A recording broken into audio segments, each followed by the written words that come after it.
Okay, so Beast of the Week. Let's go. Andrew, who was yours? Look, probably a couple. I'll actually go Nabuli. I just really like what he does. I think he's a hard worker, and he knows when to straighten things up. He's to be honest, I don't really know how much experience the guy has. I know he's fairly new to Super Rugby, but in terms of his rugby portfolio, but he's really got a really cool head on his shoulders, I think. And as a winger, you want that. You want to know when a guy's going to run infield from his 5 or 15 metre channel and come in and not do some weird sideways pass and just sort of straighten up for the next phase, for the next play. And he does that. And he just seems to get his timing right with those things. And he's got a lot of strength, a lot of pace. He's one to watch. Okay. So, did you say you had two? I was going to say, I just always think another grafter, Geordie from the Rebels. I think Johnny Reid, with a few injuries this year, could find himself in a Wallabies jersey. We've got back row stocks, but throw him on the bench. He could play 6, 7, 8 at a pinch. He's got a few to get past, including Sean McMahon, who he did quite a game though. Sean McMahon, didn't he? Sean McMahon's Sean McMahon. We've had this discussion, but might be the new. There's going to come a point where Hooper gets dropped for McMahon. Okay, it's probably not going to be this year. I love Michael Hooper, and he was incredible. But Sean McMahon is a force of nature. Well, he's probably going to, with this new segment, Beast of the Week, I think he's going to pick. He is the Beast of the Year. He gets it in perpetuity.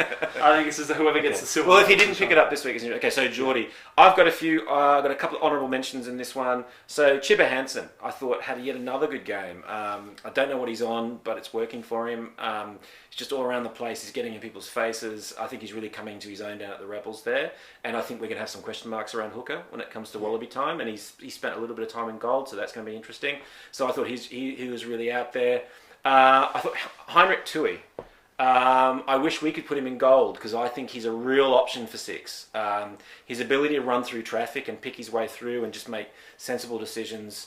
I think he's a really quality player. He's a fantastic buy for the Reds. I'm assuming he's not on a whole lot of cash. And I think they've just re-signed him. They've got him for another year. Another year.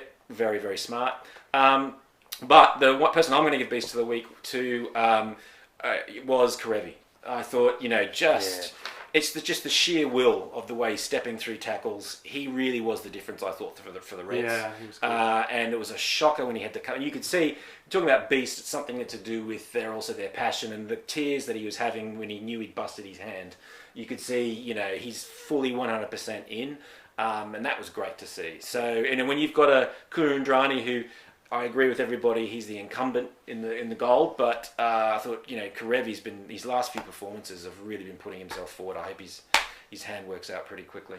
Yeah, well, mine's a little bit of what I call unsung hero of Australian rugby. Toby Smith in the Rebels. I thought he was sensational. He was excellent. He was running like a wounded bull. He was just around the field, making a lot of good tackles. And that Rebel scrum without Laurie Weeks, really worried, even though the Blues aren't a noted scrummaging team. They do have Charlie Faumuina, who's an all-black player.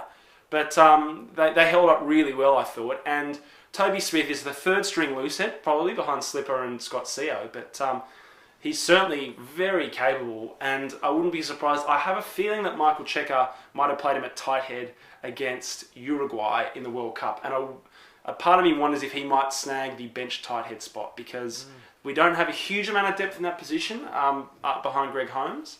I'm presuming Kepu's not coming home. So maybe, it's Ben Alexander probably is the next in line. And I think Toby Smith might have a bit more to offer.